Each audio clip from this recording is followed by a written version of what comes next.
Charlie and the woman discussed selling off the man's house and company, then leaving town to live a carefree life. But they didn't know, the man in the basement had heard every word. He was so furious, he wanted to kill them right then and there. But as he got closer, he heard something shocking. The wife had even gotten rid of their baby, just to keep seeing Charlie. That terrible truth made him change his mind about killing them fast. He felt that death would be too easy for them, so he secretly switched her medication, to make sure she wouldn't wake up that night, then treated his wounds, so he'd be in good shape. Once everything was ready, he began setting traps around the house, swearing to make them pay dearly, but he forgot to clean up his traces, which made the wife suspicious. She started panicking, and quickly called Charlie, begging him to come back, but Charlie wasn't in the office. Terrified, she grabbed a weapon, and began searching the house alone. That's when the dog suddenly barked at her wildly, as if it was about to tear her apart. She tried to calm it down, while slowly backing away. She even went to the basement for the shotgun, but she didn't know, her husband had been waiting behind the door. He locked her in the basement,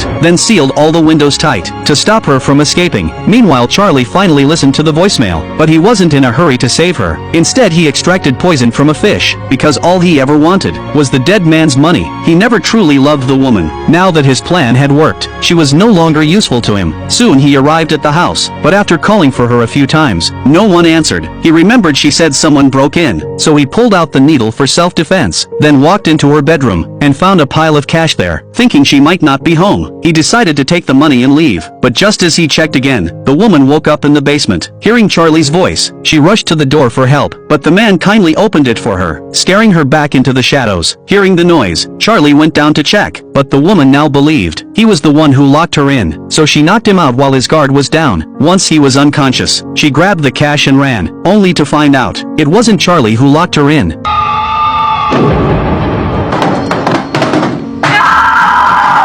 Helpless, she curled up in a corner, hearing someone moving wood outside, but had no idea what they were doing. Soon, Charlie woke up. She quickly apologized, saying it was all a misunderstanding. Charlie realized he was in danger, so he pretended to forgive her, thinking he'd deal with her later. But they couldn't figure out who was trying to kill them, because the man had been wearing a mask. Right now their only goal was to get out. So Charlie grabbed the shotgun, and tried to shoot the door lock, but the bullets had been replaced with blanks. Still, he didn't give up. He went to the window sealed with wood, and knocked the boards down with the gun, thinking freedom was near. But then,